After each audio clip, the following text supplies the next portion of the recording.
So now we're going to run through an example of the muscle tension program. We're just going to run through one circuit, so you'll already have warmed up and you're actually going to do two circuits of these of this workout. So the first exercise is the press up, so Dan's going to get ready to go and he's going to start the press up in 5 seconds. 3, 2, 1, go. Now you'll notice he's actually going nice and slow on the press up. The key for this exercise is to keep constant tension on the muscles. It's all about control rather than speed, and he's constantly keeping tension and making his muscles work. Now if this is too easy, you can make it harder, for example by lifting one foot off the floor, challenging your core to work a little bit harder, or also you can actually elevate both feet onto a bench or a chair to change the angle of the press up. Now most people can probably do about 10 to 15 press ups at this sort of speed and this sort of movement. Obviously if this is too hard, then just drop the knees to the floor. So Dan's been doing 45 seconds now.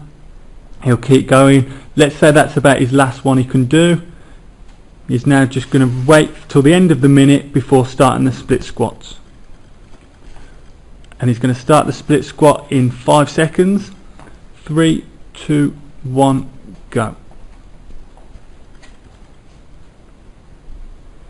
And again, it's a nice slow controlled movement.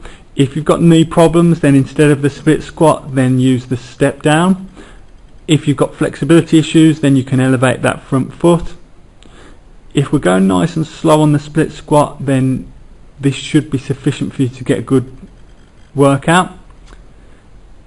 If it is too easy, you can hold the position. So as Dan goes forward, he can hold at the front position for 5, 4, 3, 2, 1 and press back. This will challenge him a little bit further. He's coming up to 45 seconds and let's say that's about the last one he can do. So he's going to rest now until again the minute starts over, when he'll use the other side. So the beauty of this workout is that the fitter you are, the more you can do in the time, or the longer you can keep it going for. Dan's going to start now.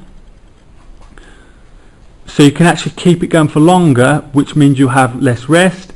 If you're not as fit, you won't be able to maintain the exercise for as long. For example, you might only be able to keep it going for 30 seconds, in which case you'll then get longer rest, which you probably need. But the key is just to keep the tension on the muscles for as long as you possibly can, then take enough rest before you go on to the next exercise.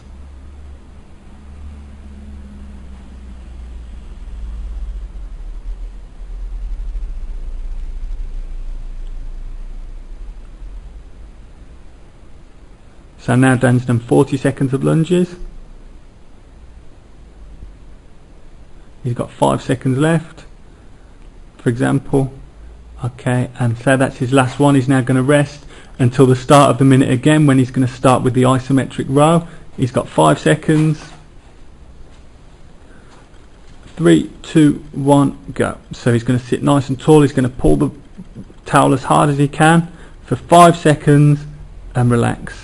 Okay, you want to make sure that you're relaxing the tension off every 5 seconds. You want to keep your chest lifted to keep the back nice and strong, pulling as hard as you can and then relax. And generally on this one you're just going to do about 8 repetitions, pulling as hard as you can just to create tension through the body. So you won't really see much movement. You just see the elbows being squeezed in, the shoulder blades being pulled in as you pull as hard as you can against the towel.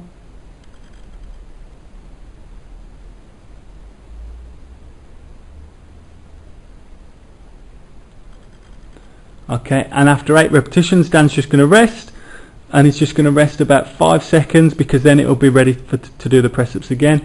So normally in 3 seconds he'd start the press ups, and he's just going to repeat the cycle again.